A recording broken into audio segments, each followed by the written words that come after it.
in the CEE. And this blog, we will start with 2 keynote speeches, and then we'll slowly move on to a panel discussion. And I see people still coming in. I actually hope people can hear me even outside, so they will come in. And I think that's actually, maybe without any further ado, we have 2 amazing elevator speeches, as we call them, so short keynotes. So I will probably just give the floor to Pavel Zámyslický, who's the Director of Energy and Climate Protection Department at the Ministry of the Environment of the Czech Republic, who will talk to us about the future of business. Pavel, the floor is yours. Good morning still, ladies and gentlemen. It's my pleasure to be here. It's a rather presentation. I would like to talk about where we are in Fit for 55 package.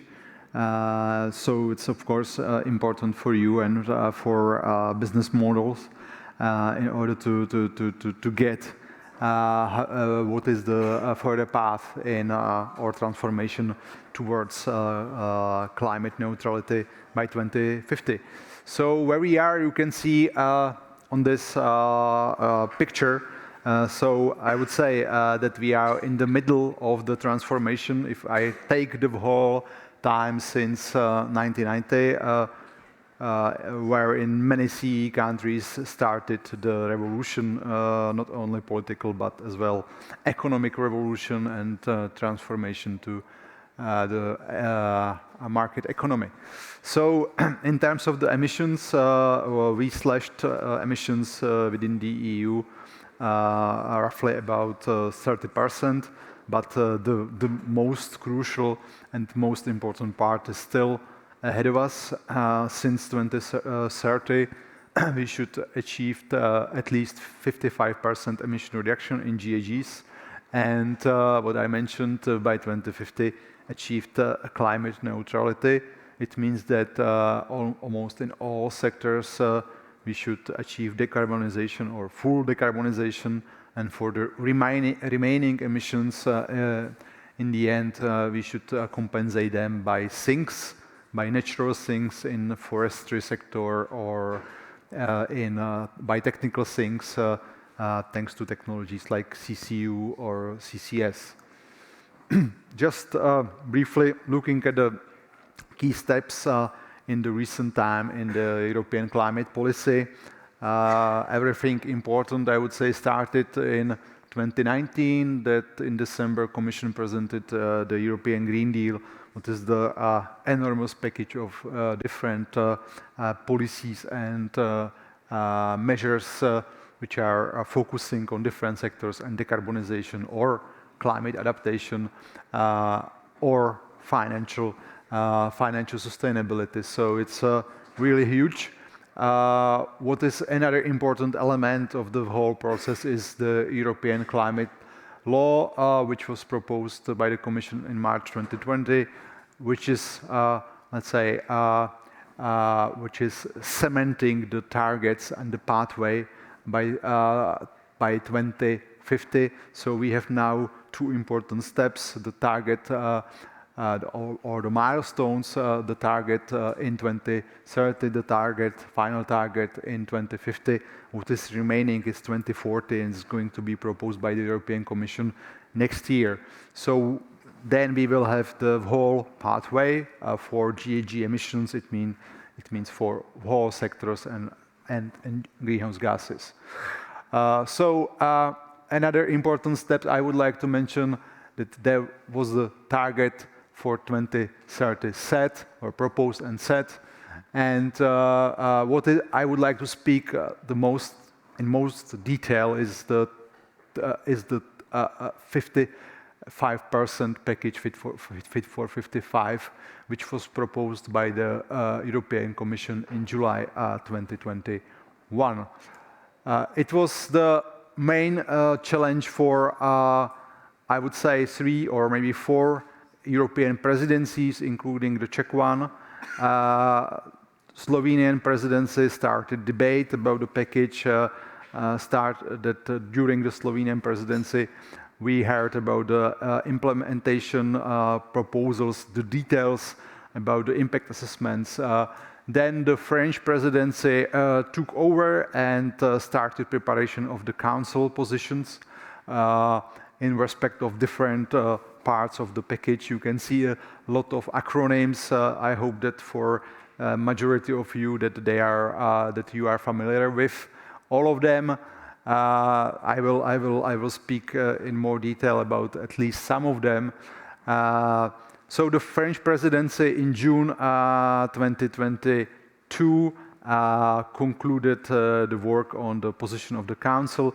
The same thing happened in the European Parliament. So the Czech presidency in July 2022, last year, we received the mandate for starting of trialogues with the European Parliament. So, we started the process for the finalization of the whole legislation.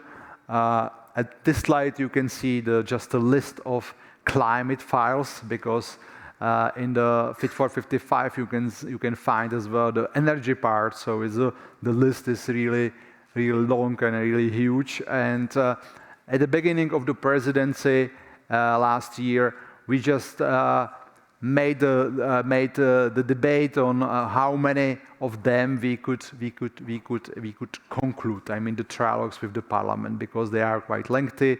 You need to organize usually 3, 4, 5 meetings between the Parliament and the Council. You need to prepare as well the technical debates by experts. And and if you take one legislation piece, usually you have many pages you need to go through and find compromises between the position of both sides, the Parliament and the Council.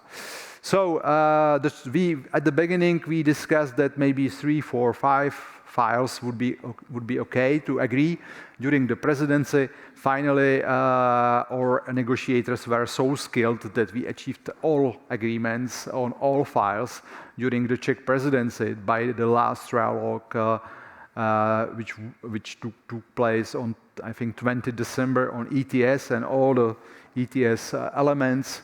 So we were successful, and just the Swedish presidency now is finalizing all the things. If you are interested, you can now majority of those find in the official journal of EU legislation. So they've been published, and they are ready to be implemented. So I mean, the ETS, you will discuss the CBAM, carbon border adjustment mechanism, during the next panel. The whole thing is relatively complex, as you can see from this picture. On the left side, you have the 3 key elements which are underpinning the at least 55% reduction goal. So there is a target for ETS sector and for the industry and power generation. There is a goal to reduce emissions about 61% by 2030. Then the second area is covered by effort sharing, so-called effort sharing regulation, with 30% emission reduction cut. There are individual targets for each member state divided by the GDP per capita, which is the main key element for division of the targets. The targets between different member states are divided, I think, from the reduction of -10 for Bulgaria and until -50 for, I think, Germany and Sweden and Luxembourg. And the last but not least, land use change and forestry is the third piece of the puzzle, which is covering all the GHG emissions and things within the EU. On the right side, you can see 3 key sectors: buildings, transport, and energy, which are contributing to the majority of GHG emissions. And in the middle, there is a very, very long list of different regulations and pieces of legislation which are helping to reduce emissions. Usually, the main problem of the EU legislation is that it is very complex. It's sometimes very difficult to be ready to understand all the things. Of course, that it's not easy, but it's I would say it makes sense, and definitely it makes together at least 55% by 2030 in terms of emission reductions. And I will tell you more about the implementation, about the details in the coming minutes. Here is the list of targets and sub-targets. It's probably very difficult to read for you. Just showing how many of them has been set by the Fit for 55 package, starting with the ETS. There is another target for the sales of cars and vans by 2035. It's a very difficult debate on this ban on traditional engines since 2035. And there are other targets, especially for sustainable fuels in maritime and in aviation. There are some other targets for renewable energy and for energy efficiency, but I would skip it. You can definitely look at the slide afterwards. Hopefully the presentation will be ready for you to be downloaded. Just on the implementation, what is now ahead of us, and all governments needs to look carefully on the outcomes of the Fit for 55 package and to secure that the targets which have been set are implementable by 2030. So in case of the Czech Republic, we need to reduce emissions in non-ETS sectors. It's ETS 2 sectors. I would like to mention especially buildings and transport as two major. We need to reduce emissions by 26%. So you can see on the right side that this quite steep line, which is much more steeper than the trend since now.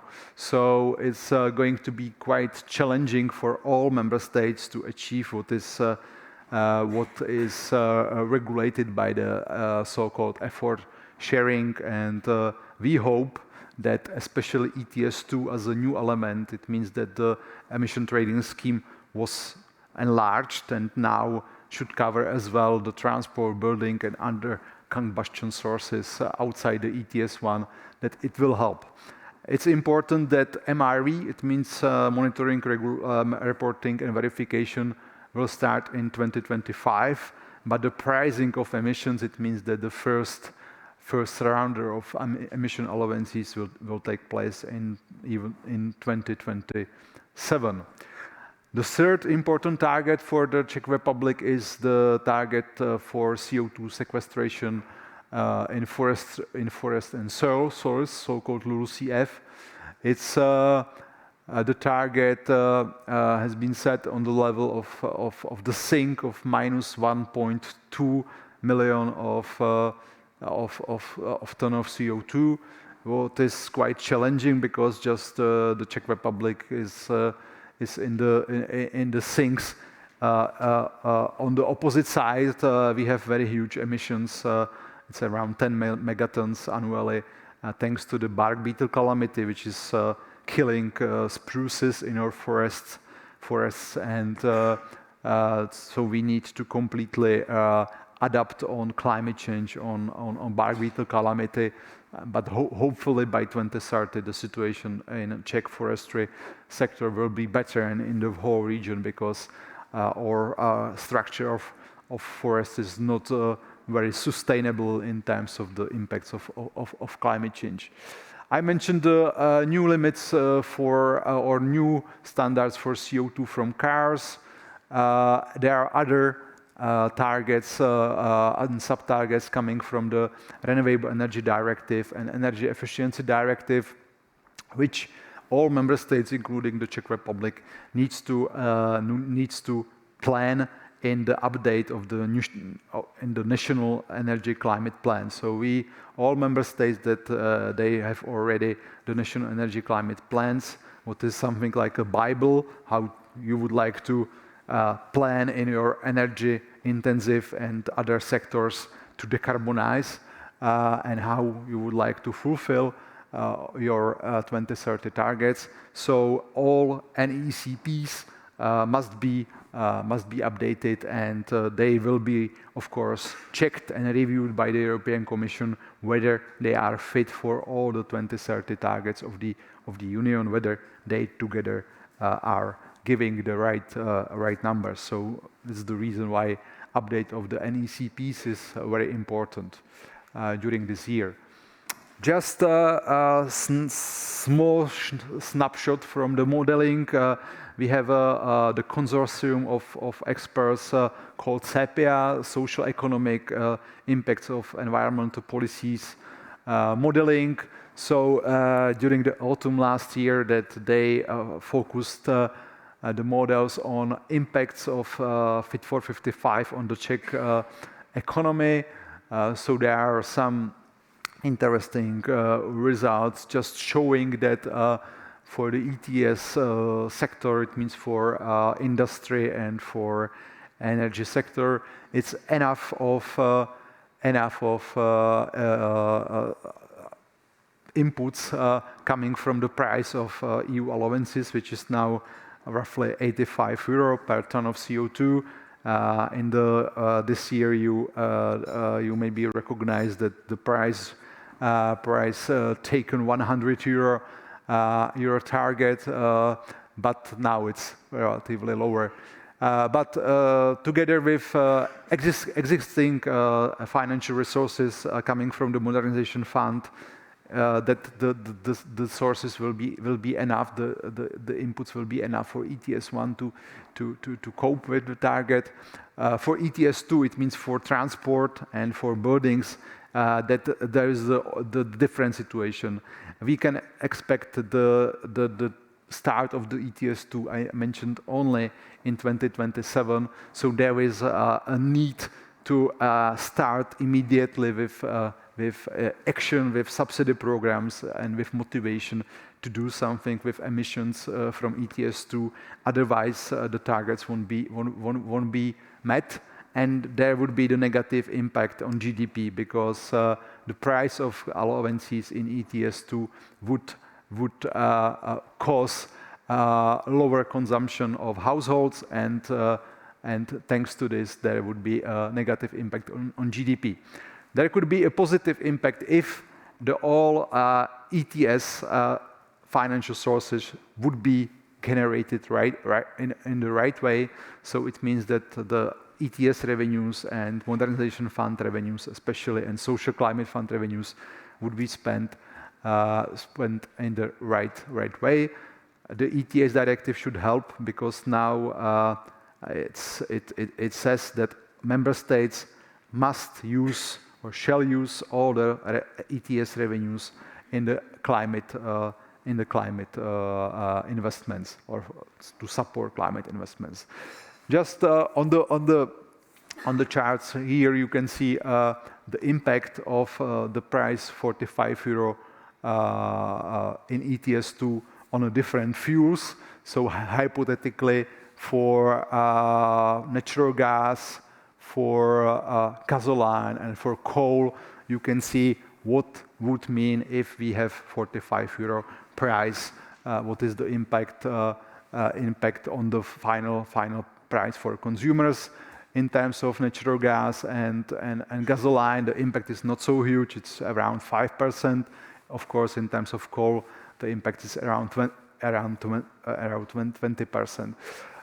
Just the question is, and experts are not ready to answer with the big self-confidence how long we will have the price 45 euro in ETS2. Because there is a MSR which will influence that the price should not be relatively higher, but there is only one shot every year for MSR to stimulate price and to give additional allowances if the 45 euro price would be touched by the system. But we can expect that the price will be higher, so it means that the impact on prices of energy commodities will be higher as well, thanks to the ETS2. So just a redistribution or proposal of redistribution of the ETS funds. Czech Republic, but as well other member states in the region will see the highest amount of money in a history, which could be spent in the different sectors to help with modernization and with fulfilling all the Fit for 55 targets. Sorry for the amounts in the Czech crowns billions, but if you divided them by 25, you can get them in euro. So just the total amount is on the left side, the sources are on the left side, is around 4 billion of euro. The largest on the top is the modernization fund, which is the ETS fund under the directive, which is serving to CEE countries and other countries to help with modernization of industry and energy, but not only. The ETS1 shows the number, shows the income from the auction of allowances in ETS1. The ETS2 shows the income from the sales of allowances in auction of allowances in the ETS2. The last figure representing the revenues from the Social Climate Fund. And according to modeling, you can see that something like a small redistribution. I mentioned that the government should focus on transport and building. Of course, the majority of financial resources would be still spent in energy and industry, but the transport and building are important thanks to the start of the ETS, that they need to make much more quicker renovation and much more quicker reduction in transport. Of course, that the government needs to think as well how to spend money and help people which will be in need from social perspective for those who will be the most affected by the ETS2. So there is the reason for implementation of measures now and in future to help with subsidies, especially, for instance, in the Czech Republic, we have the program New Green Life for Savings, Nová zelená úsporám Light, which is devoted for those people with low income, that they can as well invest in thermal insulation of their houses or renewable energy heating. Okay, just the tasks ahead of us in summary. I mentioned the NECP, National Energy Climate Plans, that they need to be updated in June. It's a very optimistic deadline. I think that there is going to be a delay in many member states, including the Czech Republic, thanks to the late publication of some of the pieces of the Fit for 55 legislation. In the Czech Republic, we are planning, or government is planning as well, update of the energy policy and climate protection policy by the end of this year. The process of NECP considers that the European Commission will assess all the drafts of the NECP and will deliver recommendations which need to be reflected by the member states, and the final NECPs will be adopted in June next year. Of course, that all the important pieces of the Fit for 55 legislation needs to be translated into the national legislation. So, for instance, we prepare the new amendment of the ETS Act in the Czech Republic to reflect all the changes in the directive. But we need to prepare as well ETS2 and other pieces of the legislation. It's true that, for instance, energy pieces of the Fit for 55, that they have certain delays. So, for instance, EPBD as the last Energy Performance Contracting Directive will be finalized probably during the Spanish presidency in the second part of this year. Yes, and there are some new important proposals coming from the European Commission which are being discussed, like the carbon farming or CO2 standards for heavy-duty vehicles, new electricity market design, Net Zero Industry Act, Hydrogen Bank, and others. So it's a lot to do, and now I would like to finish, and thank you for your attention. If you have any questions, I'm ready to respond. Thank you.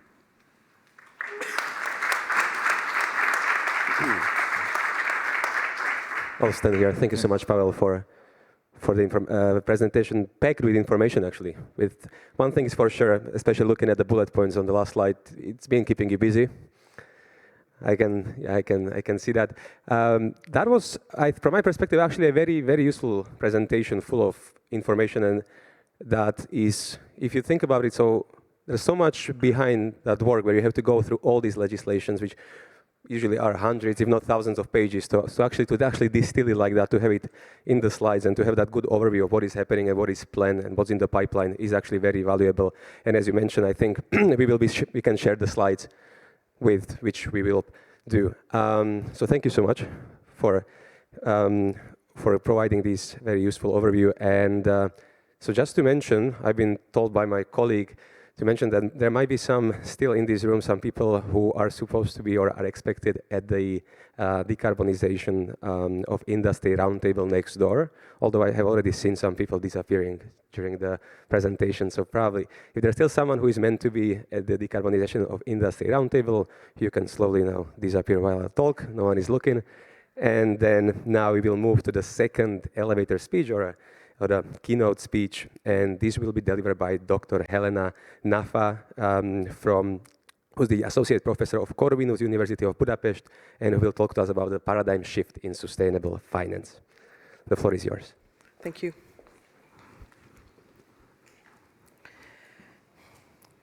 In 2015, the top 3 academic journals in finance had 0 mention of climate change, whereas other sciences, social sciences, economics, and environmental sciences have gone a good way of shifting the topic from niche into mainstream. And we have a lot to do in finance research as academics to level up with the other sciences. There is a dire need for empirical findings and developments of economic models. But as we emerged from the pandemic, we were faced with a new world order. There's a war waged by Russia against the Ukraine. We are faced with elevated inflation. Food prices have soared. Lending is very expensive. And that has led to socioeconomic struggles for many layers of society. And across the globe, we are seeing elevated geopolitical tensions. In the United States, the topic of sustainability is under the crossfire of politics.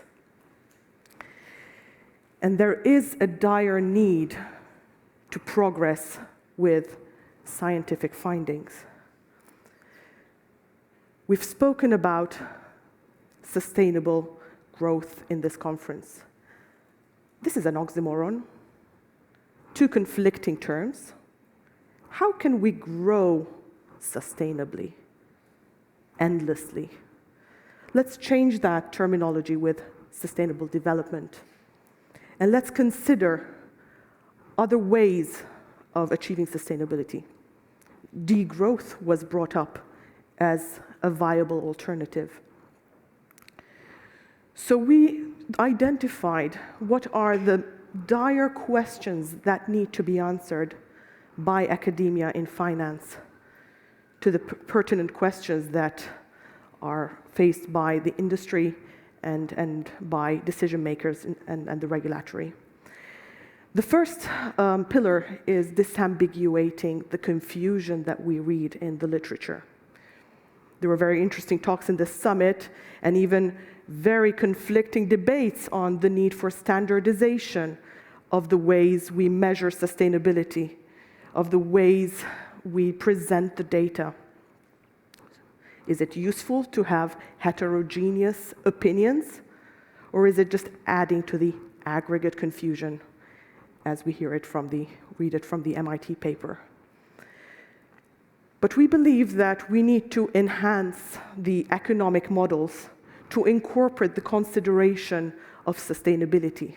In the classical utility function of investors, if you add the layer of sustainability, how does that shift the priorities? This is what we're trying to achieve and trying to understand where are the differences stemming from investors some of them who can generate alpha, extra returns from aligning investments according to ESG preferences, and others just believe that and see that there is a pricing bubble in these ESG assets. One hypothesis I'm considering with my fellow researchers is that there are two groups of investors. Some of them are ESG motivated, while the others are ESG aware. And the motivated ones usually have a longer investment horizon, a long duration, if you like. And with that long duration, we are talking about investors such as pension funds or sovereign wealth funds. Usually, the observation on the market shows that this group is less active in trading. Hence, the opinion of the short-termed, short-sighted traders is the one that's registered into asset prices. So you see the asset pricing bubbles in ESG assets. And what this long-term vision group has done is that they realize if they want to voice their opinion, then they have to shift from the trading floor, from the trading room, onto the boardroom. And as they are the majority of the asset owners, so not in volume terms, but in assets under management terms, they have the upper hand. New techniques, new strategies of implementing sustainability aspects are emerging. We'd like to replace the very simplistic exclusionary policies with engagement, with active ownership. And this brings the other question, which pertains to risk management. A lot of the companies see the value in sustainable finance in managing the new types of risks they are facing. Climate risk is one, but greenwashing is another one, which is more and more important, related to reputational risk. Some research findings from my colleagues have shown that if the governance of companies are up to a good standard, then that has shown that it's very much related and a very good predictor of potential and future operational losses. So that's one extra layer of additional benefit to that. And finally, we think that how to manage the risks in looking at the empirical evidence is very much empirical-based and data-driven. So we are building unique and large data sets with our partners who are providers of the data to enable us to give more insights to the industry. And finally, we're seeking solutions of how to implement the ESG strategies, the sustainability investment goals, how to allow investors to align financial value along with their own investment values. So we want to explore what is the extent and what are the limitations to each of these strategies. The very typical strategy is simply ignoring the companies that are not aligned. This is the negative screening strategy. But that's like shoving the problem under the carpet and not dealing with the problem. So the focus is more on integrating ESG considerations, looking at progress. Where is CapEx, capital expenditure, going to? Is it aligned with sustainable activities? And taking it further down the line to focus on stewardship, active ownership, and engagement. We are conducting this research with 15 of my fellow researchers across 4 universities, and we are seeking out partnerships to facilitate our conduct our academic research. Thank you very much.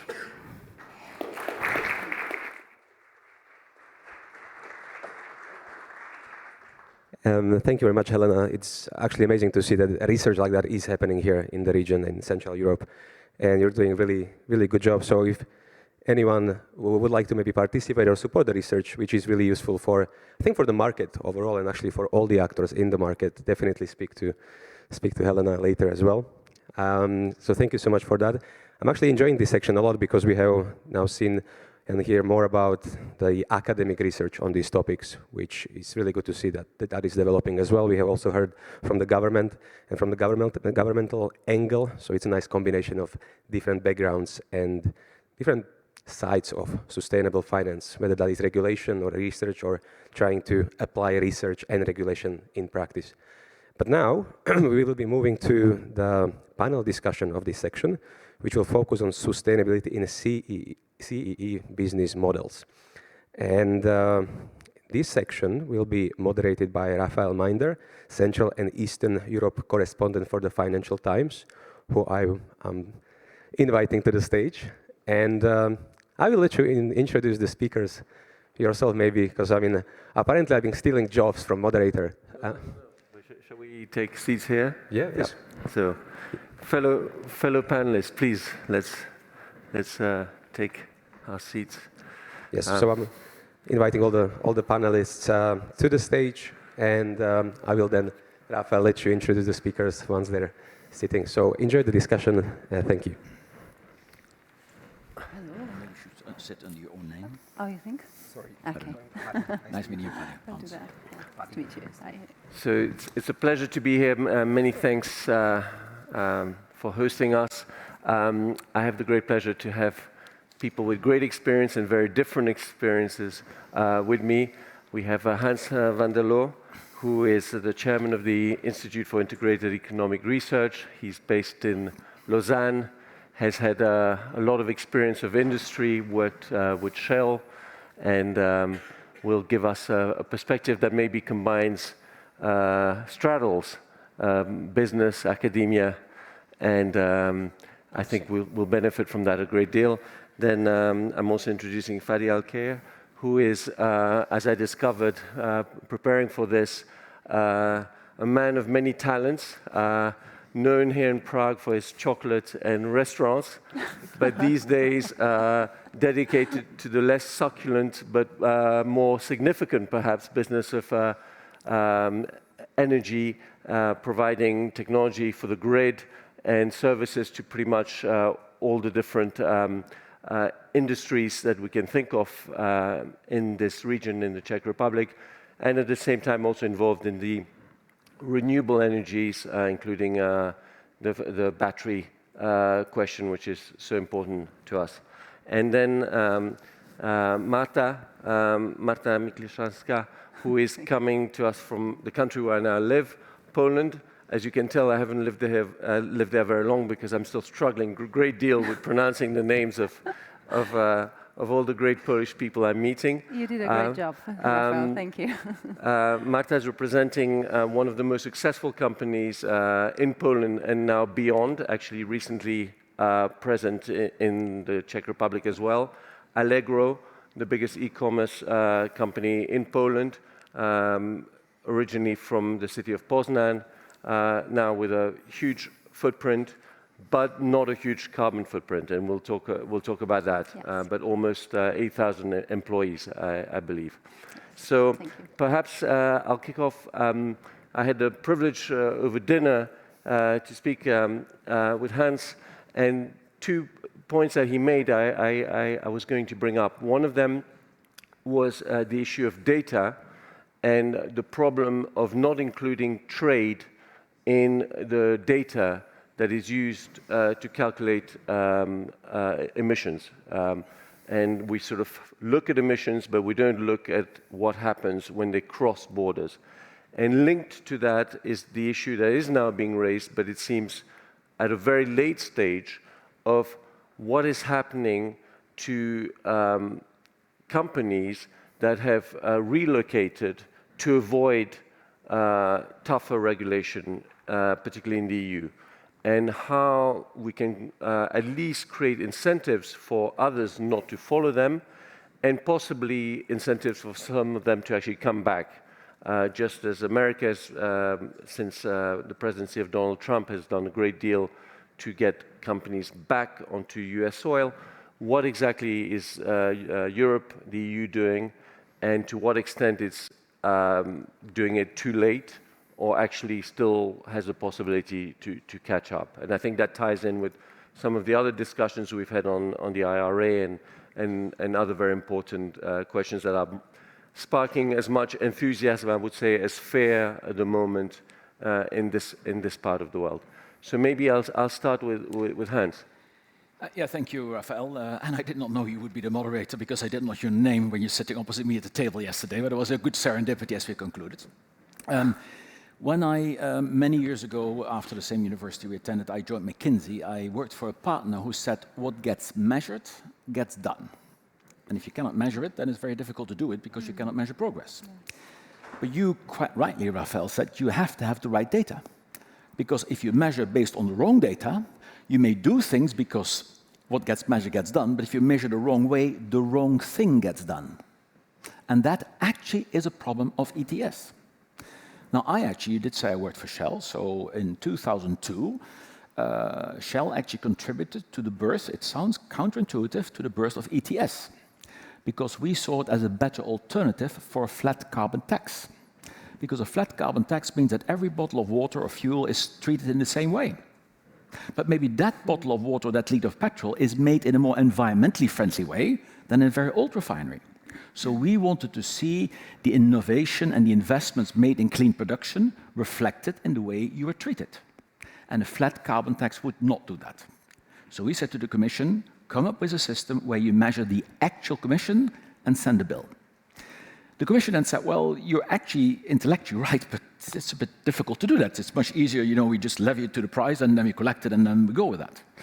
And so actually the Commission went to the United States and looked at the sulfur trading scheme, which they had there already, which follows that principle. So if Marta does emit sulfur, she gets an invoice, and if Fadi does not, he does not get an invoice. So you differentiate it, and that is an incentive for Marta to also make the investment to do that.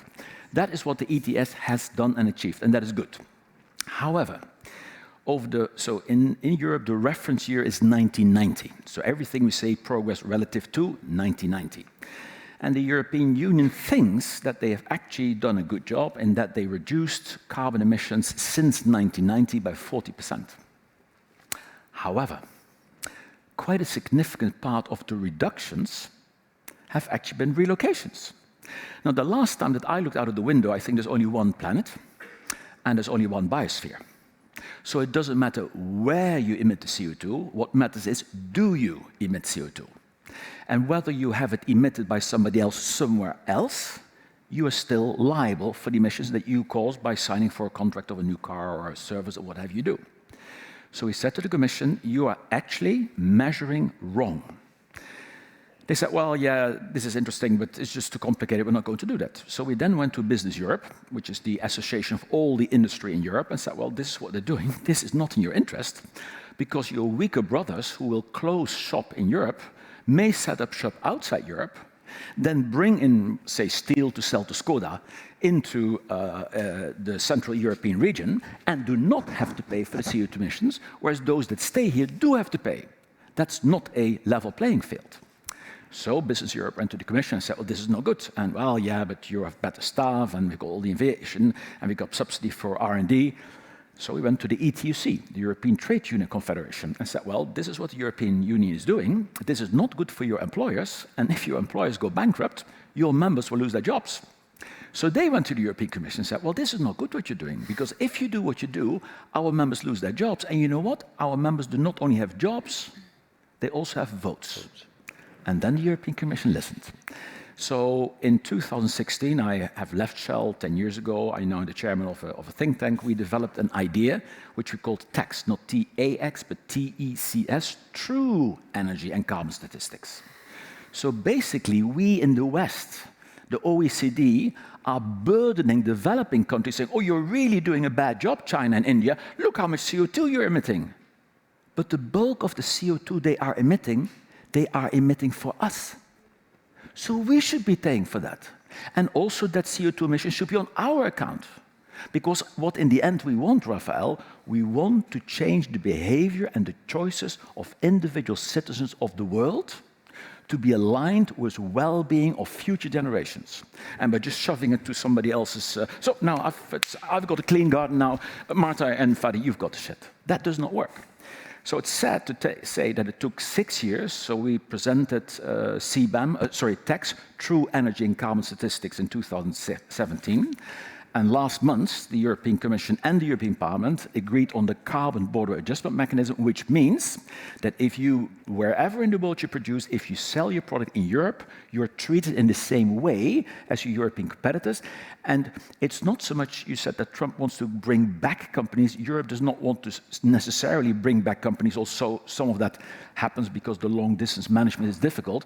But if it is an incentive for an Indian company to produce the steel more cleanly, that is good as well, because when it comes into Gdansk, we say how many tons of steel you have on board. Okay, per ton of steel, you have to pay so much CO2, unless you can prove you emitted less CO2 per ton of steel than we assume. So it gives you the opportunity outside Europe to actually, and an incentive to invest in cleaner production, because you will be rewarded for it in the biggest market of the world. So I think CBAM is really good news, but we have to measure things properly. So two problems that remain is that the trade, so it's basically emissions embedded in trade that are now treated the same way as emissions emitted in Europe, and that's correct. The problem, however, is that this will actually get into effect in 2025. The European Commission still thinks and claims that we have reduced CO2 emissions by 40% since 1990. Actually, we have to add back 1/3 of those emissions that were merely relocated. So if you look at what are the targets for 2030 and 2050, well, we are not here and have to go there. We are there and have to go there. So the road we have to go is actually steeper than they claim it is. And just to know, I know it's very new, it's just come into force, but who is going to be the arbiter, the enforcer and the arbiter of the kind of disputes you're talking about? If someone says, you have to prove, and that Indian company says, here is my data, and we started by saying the data is as good as the people who collect it. Who is going to be the arbiter of that international dispute? Is it going to be a sort of WTO equivalent panel? I think they'll have to go, that has not been settled yet. So what has been settled is who has to levy the charge. That will be the port authorities. So it comes into Gdansk, then Gdansk port, as a ship comes in there, you are not allowed to unload it onto European territory unless you've received the monies. But in case that you say that, yeah, but I actually produce it cleaner, then we need the independent verification, obviously. And of course, it would not be very good if the European Commission would be then the one to do that, because then you got a conflict of interest. So probably of course, we deliberately do not call it an import tax. It is basically a standard that you have to comply with in order to sell your products or service on the European market. And probably it will be a WTO-like body that will do that, which will happen over the next 2 years. And what we hope is that other policy areas will actually adopt this as well, just as with the GDPR, you know, I mean, it's actually being adopted elsewhere. Many people say that the European GDPR, look, the data protection is the gold standard for that kind of data. And what we see that many other governance areas in the world are actually adopting or basing their own legislation on that. So we do hope that CBAM actually will become like a global standard. Because right now you have, for example, as the problem that if you are a steel maker in Europe, theoretically, and you would export, let's say, to America, well, you have to pay here in Europe the CO2 emissions, but if it's exported from India to America, you don't.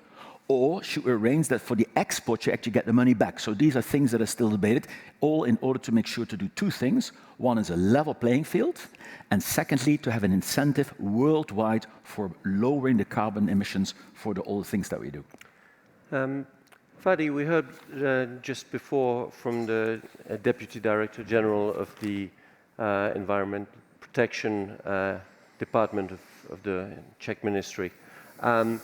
I wanted two things that struck me were interesting, relating actually to the time lag that Hans was discussing. ETS2 coming into force 2027, which seems to me quite far. And the second one was this zero emissions target for passenger cars, light vehicles, in a country that really relies heavily on the automotive sector. I would say in general, Central Europe relies heavily on that sector. As the car makers are among your customers, how do you see the two going together? Industry goals, government goals, are they really aligned? It's a really good question. I was thinking about the topic when I was invited. It's great to have me. Thank you. And what I observe is, like, if you ask the question, is it possible to have a sustainable business model to my customers? Honestly, like 95% will say, no way. And I think it's a general atmosphere. I can speak about Czech Republic because most of our operations is here. And I think there is good reasons for that. Because Czech Republic GDP is 35% of that is automotive and very energy intense industries. And we have on average per GDP unit double the emissions that the European Union average.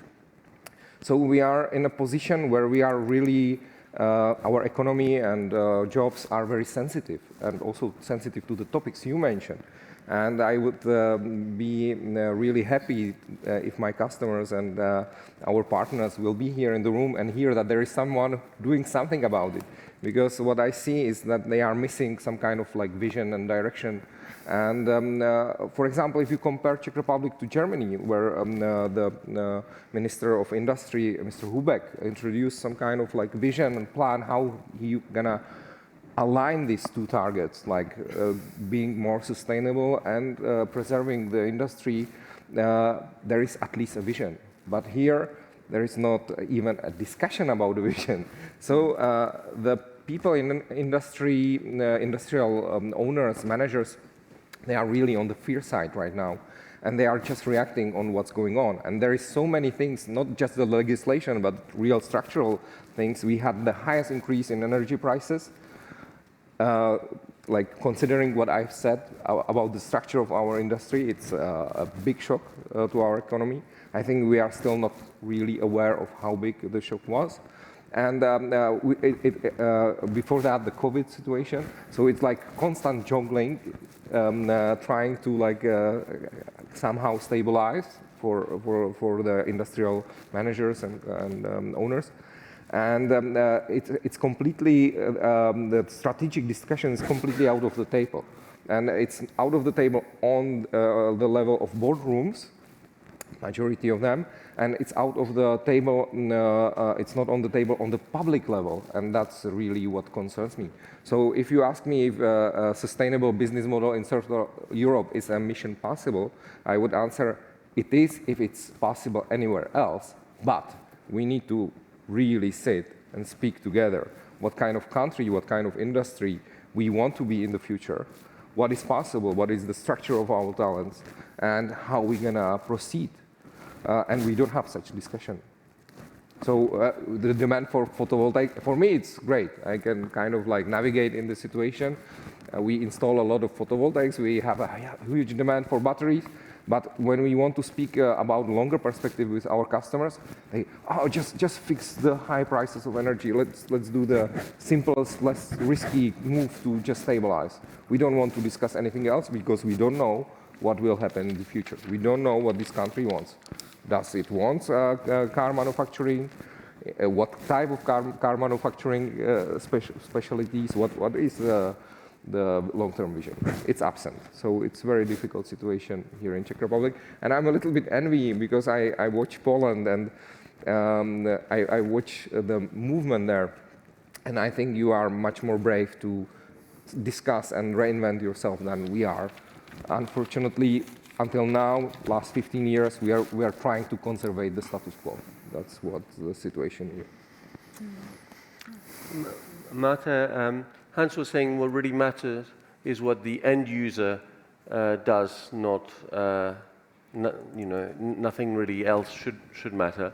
I'm asking, you have a platform that allows you not just to encourage people to buy, but also to buy in a certain way and buy certain things. So how much of the thinking about these great and very important targets that we should be thinking about is actually incorporated in your business model? And how much can you even afford to incorporate when we know how, in the end, price-sensitive customers remain? If Allegro is not selling it, they might, at the price that they want, they might find it cheaper elsewhere. Of course, of course. Today I had this real pleasure to listen to previous panelists as well, and there is so much said about the regulation tsunami coming from the European Union, but also like globally, you know, there is so much going on in terms of regulating businesses and state-owned companies as well. So regulations is, of course, as long as it's discussed with business, I'm very much in favor of, because I think it's something like impulse that would really make a change. But apart from regulation is the consciousness and awareness of choices and encouraging our end users, but also our business partners, our sellers, to make sustainable choices. So education and encouragement and giving the right tools both to consumers but also to those merchants on our platforms is a key. So as a marketplace, as you mentioned, and thank you for your warm, kind words about Allegro, we have, I would say, a special, unique role to play, because we are combining sellers. At the moment, it's more than 130,000 of sellers, and around 90% are SMEs, which is, I think, is very important. I would come back to it in a second. And we have like millions of consumers. So thanks to this volume of operations and thanks to our impact, we could really make a real change, you know, by providing some new solutions, but also new embedding some new innovative tools into our business. We could really make this change in a very holistic and, I would say, evolutionary way. So I think encouraging is a key, and educating, but also giving very tangible tools. For example, to our merchants, so this is like a sustainable certified packaging. It's something that we encourage them to use. It's a very good price. I would say we are not having any fee on it, so we are not earning any money on this. And this was a decision made by our board, like, you know, to invest in this type of packaging, because when we speak about the e-commerce, packaging and waste management is a key, is a crucial thing to be addressed. So this is our investment into packaging. We are encouraging our sellers to use it. Thanks to this, I think, you know, also our consumers can have this feeling and can see that this is how we can influence the whole process and the whole shopping process. So I think it is very, very important. But it's just one of the examples. Also, how we design this last mile delivery. So we encourage our consumers to use APMs, which is, you probably know, Rafael, is automated parcel machines, pickup points, which is really, at the moment, the most efficient and most sustainable way of delivery.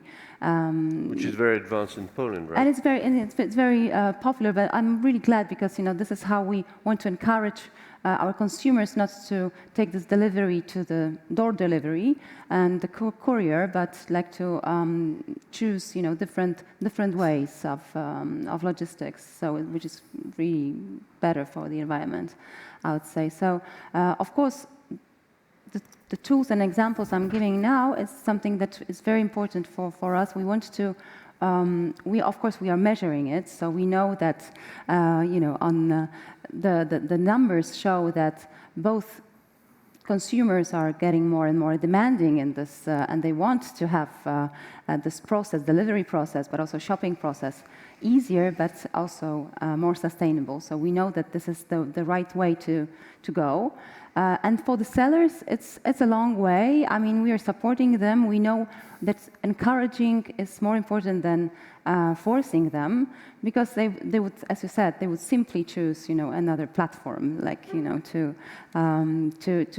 make the business on. So we want to do it in a smart way, evolutionary. And at the end, I think our own decarbonization process. We are, as a company, we are the first e-commerce and the first tech Polish company that joined the Science Based Target Initiative 2 years ago. So we set up our climate targets. It was validated by SBTi last year, and now we are on our own pathway to decarbonize. Although our footprint as a company is not that large, we're obviously measuring it and reporting it. We became the public company 2 years ago, and it also posed some new duties and new requirements on us in terms of transparency. But we have been measuring our footprint for many years back, but now it's like a bit different situation, a different format of measuring and reporting it. So I hope I answered your question. I'm just curious to know how much consumers have changed their habits. We heard in the previous presentation from Professor Helena Naffa that none of the major publications talked about this issue in 2015. I am getting now, for example, if I try to buy a plane ticket, I'm getting an option to pay something to offset my carbon footprint. Mm-hmm. But how many, have you got any measurement of how big is the willingness of customers to work with you on incentives? I don't know if you provide specific incentives at the point at which they're buying or not, but are we really seeing a shift, or is this not happening? Well, with food, for example, I have the feeling people are willing to pay now. Not everybody can, of course, many people cannot even afford it. It's a luxury, but people who can are willing to pay more for certain branded as organic items. Is this happening on the level of online retail? Yes, it is. And we don't have this special incentives, as you mentioned, like for offsetting. This is not something that we've been doing, but we have a different approach. We encourage people our consumers to, for example, make shopping by location. So this is the filter that you can use, and you can shorten the way your product, the way of your product to be delivered from the seller to consumers. So this is like, we enable consumers to make the right choices. And from our the research that we've done also with the Polish Chamber of Commerce in Poland, we can see that for 85% of consumers, it's very important, if the product is sustainable. And I don't mean just the supply chain, this is very important, but also how it's delivered and how it's packed, the way it's delivered to the consumer. So this is it's a growing trend. We can see also the trends in terms of giving the second life to products. So this is also, I think, very interesting business trend, and we have invested heavily into our C2C platform, which is giving this option to sell the old used things on the platform. And for the first year of this platform, we saw that over 1 million of offers was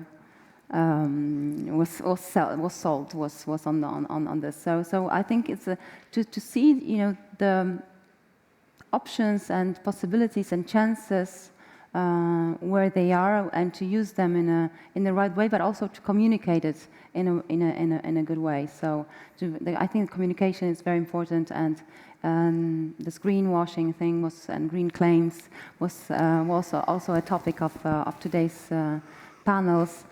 So to communicate it well, to base on data, on measurements, and on how to have this really based on data and research, but also to communicate it widely and to make our consumers more involved into the whole process, because at the end, they make the choices. Is there anything, maybe going back to the Czech Republic and the jobs you were talking about, there's a case for saying that countries like the Czech Republic, also Poland, yes, they're struggling with high inflation, but they have the luxury of having very low unemployment. Is it a luxury? Sorry? Is it a luxury? Well, it's a luxury compared to some other countries, I would say, where unemployment is a very hot election topic. Is this something that the governments should be using more actively? There is room to change the labor market model in a place like the Czech Republic, or is that just not possible? It's a very good but a very complex question. I can speak about my own perspective as an entrepreneur and someone who employs people and would like to hire hundreds more, but it's very difficult to find them. And I would say, the renewable energy industry, I think the average salaries are much higher for the same level of education and training and skills than manufacturing industry. But still, we've been through a period. It was really strange here in Czech Republic because our two ex-presidents, one was very famous for denying climate change. Mm-hmm. He wrote that it's not green but blue planet, and everything about the environment is just very manipulative and so on. This was his official position. And our ex-president, Mr. Zeman, also was not a huge fan of doing sustainable actions. So I think this is something that is still in the heads of the public here. And what we see, we do have a retail operation. We do also serve end users. We install photovoltaic plants, heat pumps, and battery systems. And when we really discuss with them about their inner motivation, usually it's not environmental. It's more about, I want to be independent. I want to secure myself against the unpredictable future, and I want to save some money. So it's more utilitaristic and more like security or basic safety kind of motivation. And sustainability, it's very different with the very young generation, like people around the age of my daughter. She's 16, she's doing protests, Friday for Future and so on. She's pretty active. But with the generation of 30 plus, I would say they are hugely affected by this public atmosphere that we were living for 16 years. And it's also the problem with the employment market, because we are offering better salaries, better jobs, but people are still like, but it's these renewables. Some of them are still thinking in this way. So how do you overcome that?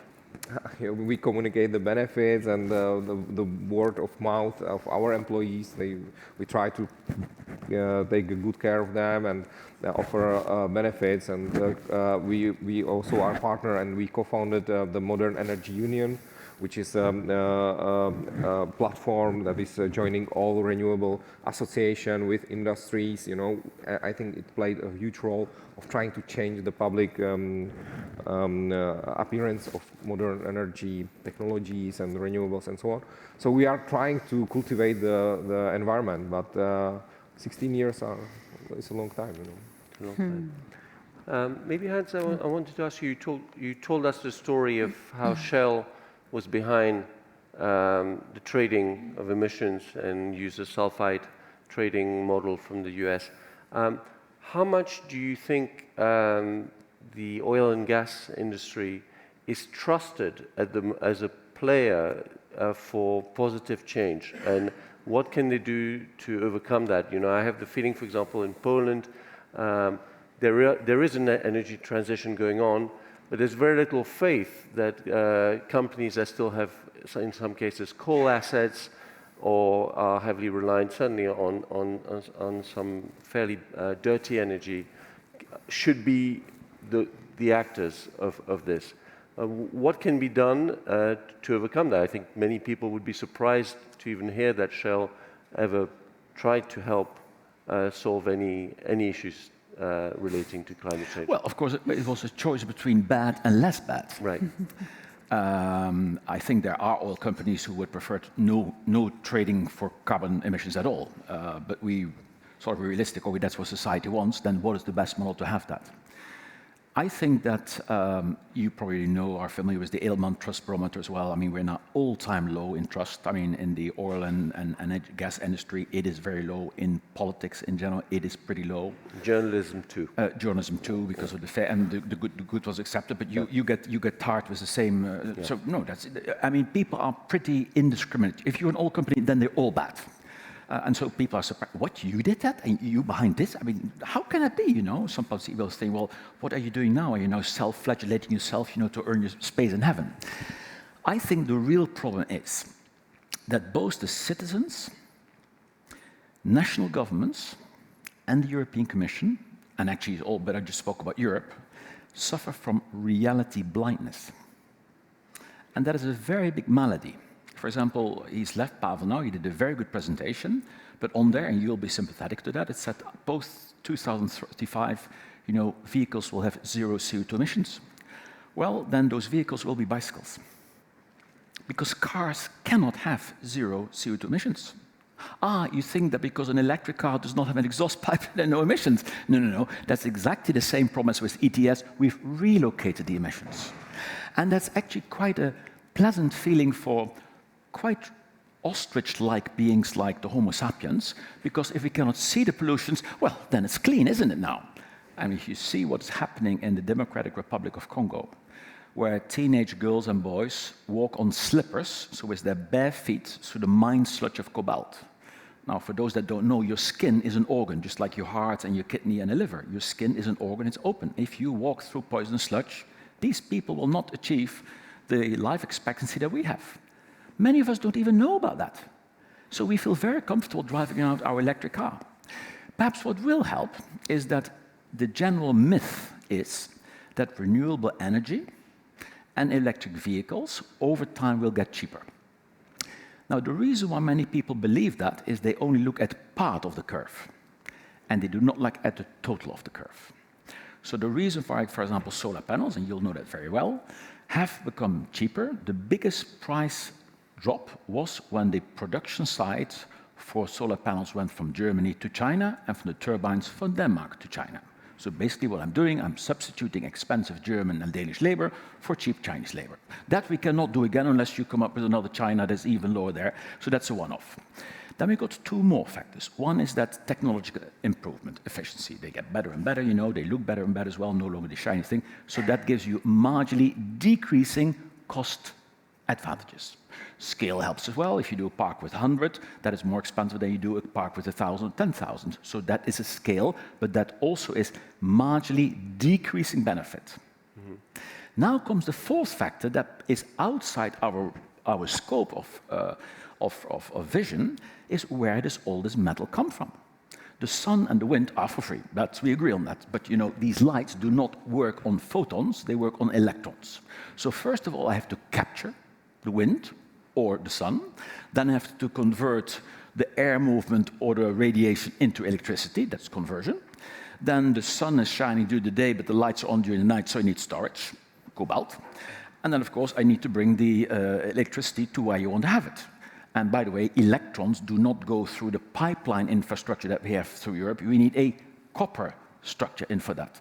Now, to give you just one small example, we went to, as the think tank that I work for, we visited Anglo-American, Billiton, Rio Tinto, you know, those big mining companies. And we asked them what was the quality of the copper ore or any metal ore that you were mining 100 years ago. 100 years ago, the average quality of copper ore in the world that was mined was 2%. So that means in 1 ton of copper, there was 2% copper ore, there was 2% copper. So if you want to have 1 ton of copper, you need to excavate 50 tons of stone. And then we said, how much is it today? Do you think, by the way, it's more or less than 2% today? Much less. Of course, it's much less. It's 0.5% now. We've mined the easy stuff. Exactly. We have taken all the low-hanging fruits. Now we're standing on a chair for the high-hanging fruit, and when that is gone, we need a ladder. Well, I happen to have a ladder, but when that's gone, we need to call the fire engine to bring their ladder. We get the same apples, we get the same copper, but it will get more expensive. So it is an anomaly. It's an expression of reality blindness. That electric mobility would not emit CO2. By the way, let me state front. An electric motor is much more efficient than an internal combustion engine. There's no doubt about that. But the problem is they will only get more expensive. Whereas there's still improvement in, for example, with Euro 7 diesel mild hybrids. That if you take a systems look, CO2-wise, they are better than electric vehicles. And the scope for improvement there is positive, and the scope for improvement with electric vehicles is negative. Now, I'm not saying that we should not do it, but look, there's another reality blindness, Raphael. So we want to get rid of this fossil Russian cocaine. So what have we thought of? Well, the doctor actually recommends a heroin cure from China. Well, I'm sorry. I mean, we want to cure a cocaine habit with a heroin cure? Because the problem is that, and again, Fadi will know that far better than I do, in these wind turbines and electric motors, you need good quality magnets. And in order to make a good quality magnet, you need neodymium. 82% of the world's neodymium happens to be in China. And over the last 30 years, China has very successfully engaged in what we call natural resource colonialism. They did not occupy or invade Mozambique, but they gave a loan of a few billion to Mozambique, which they then could not pay. I said, well, you got problems with the interest payments, and now you cannot pay the capital. So, well, sorry, it was not a grant, you have to pay this back. Well, if you really cannot pay this back, look, I got a piece of paper here. If you sign here, that you sign over the property rights of your copper mines to the Ministry of Natural Resources in Shanghai, then we're okay. So our prediction is that in the 21st century, the basis, the pylon of geopolitical power of China will be over natural resources. And so we talked about CBAM, Carbon Border Adjustment Mechanism, which is good news. This week there have been many conferences in Brussels about Critical Raw Materials Act. And then they say, well, you know, we will not take that oil and gas from China and the Middle East, we'll get the materials. Well, those of you that have traveled, and I know you have traveled because you told me last night that you were in Sydney, you've seen those postcards where Europe fits into Australia. So Europe is a very small geography, but it's the biggest market in the world. So energy density, if you understand the concept of density, what I just said about ore was also density. It's a very poorly understood concept, but the economic density of Europe is very high. We cannot live, we can never be import independent. And also, two sort of one-liners that I want to throw out. Renewables cannot power this society. It can power a society, but not this society. And the second thing is, I mean, about energy, the fossil energy that we're used to is 500 times too cheap.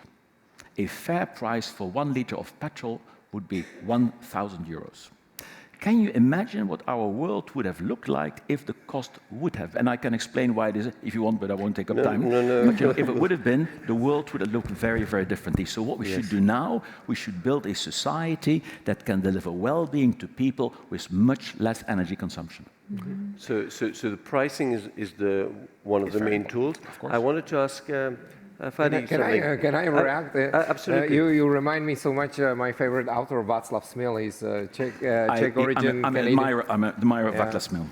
He's great, and I think this is very, very needed, the critical thinking. And I agree in a majority of what you said. I disagree in a few points.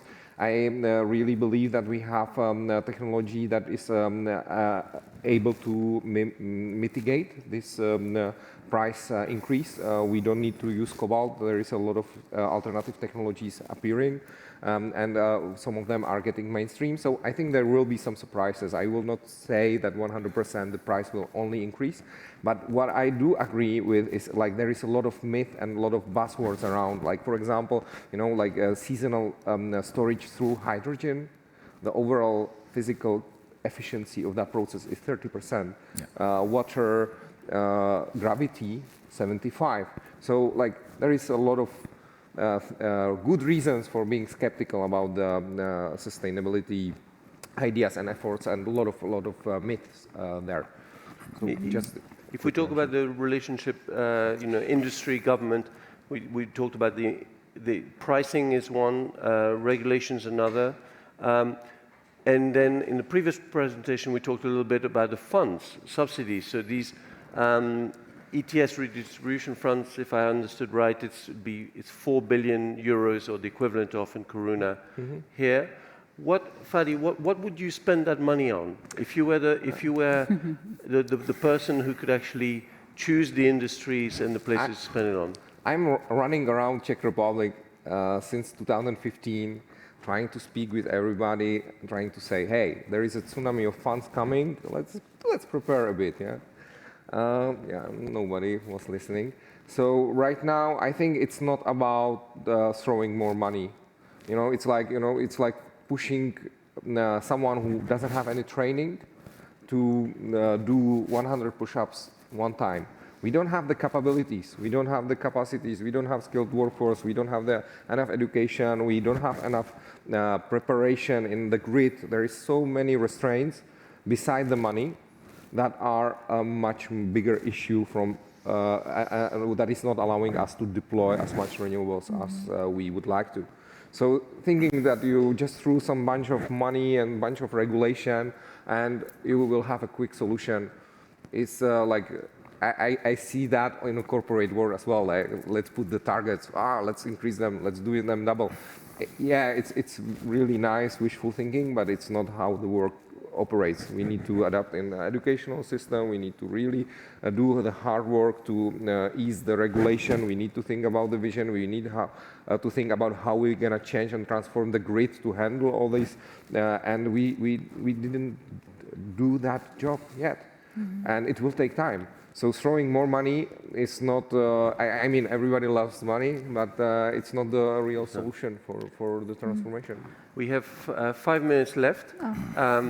I wanted just to open the floor if possible. I know hungry audience is an unhappy audience, so I'm trying to finish on time. Is there anyone who has a pressing question? And could you please tell us who you are and who the question is for?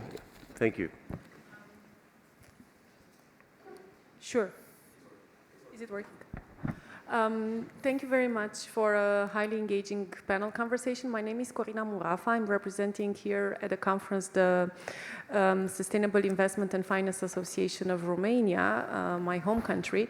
But I'm an independent energy policy analyst and an academic in this area. And particularly for the Czech members of the panel, I was wondering, what's your experience in the Czech Republic of engaging entrepreneurs, SMEs, or even larger companies around all these developments that seem to be coming somehow like a wave over us, from CBAM to no diesel vehicles from 2035 and so on. Then the reason I'm asking is because I recently came from the most affected regions in Romania. Last week I was there, the ones that are going to benefit, just as Czech regions will benefit from JTF funding. And I've noticed doing policy work there, and I've noticed a huge disconnect between the policy circles in the capital, who know what they're talking about, or at least have a clue what CBAM is and what's going to do to local productivity, competitiveness, and that business model needs to change, and the local level, where even large entrepreneurs seem to be completely oblivious towards what's going to happen, and essentially that they need to act, and they need to act fast. So I was wondering, what are some lessons from the Czech Republic, good practices, ways of engaging entrepreneurs and stakeholders at the grassroots level around the energy transition? I would say the situation changed a lot after the war in Ukraine and price increase. I think that was kind of a wake-up call, but still it's too fresh and too intense, so there was no time to proceed it correctly, but it really grabbed the attention of everybody. We need to think about the energy in a different way. We need to think about the regulation. We need to look out what's going on, because it's really starting to affect us hugely. But to tell, if I observe some SMEs which are owned by Czech owners, some of them are really motivated. on sustainability, and they put the effort to go in that direction. They hire people, they get the information, they're trying to also cultivate their environments, their supply chain, and so on. But when it comes to large corporations or corporations that are owned by foreign corporations, like for example, even banks and so on, I think from my taste it's very slow, and it's also, we have the same experience that they are not really aware of what's going on. If I may somehow combine a few things that were said and also our discussion before the panel, education and engaging academia is crucial, but also education and also trying to convince and to attract startups and, well, not only researchers and developers, but also people who want to make a business by inventing some new solutions. In our case, obviously it's around recyclable packaging or new delivery methods. So it's something that might be embedded into the business and incorporated into business. But making this area and the space and engaging SMEs, but startups and new developers to be engaged and to deliver some new solutions. I think, at least in Poland, there is a great appetite for this kind of cooperation between the small and innovative companies like startups. And we also invest very much into education and mentoring them and to showing them how they can put their ideas into business solutions. So far, we're just beginning our journey in Czechia. So I hope that we can have more data and more experience soon. But I really hope that we will be also a big partner and a reliable partner for SMEs and for startups here in Czechia, and we can do something together because it's a team game, sustainability. May I say something about education here as well? If we keep it short, yes. You're now eating into the lunchtime. No, I completely agree with that. We actually have in all the CEE countries, we have some platforms. I'm also Europe's STEM ambassador. STEM stands for Science, Technology, Engineering, Mathematics. Yes. Of course, the work that you do is very good, and that I do to talk to boardroom people and policymakers, but we really should talk to the 12 to 18-year-olds. Because that is where system thinking has to become a competency, otherwise we cannot reach the other end of this century in a civilized and peaceful way. Thank you very much. Thank you again to the great organization of this Sustainable Finance Summit for all the hard work, and thank you for the great conversations we've had, and especially thank you to my panelists today. Thank you.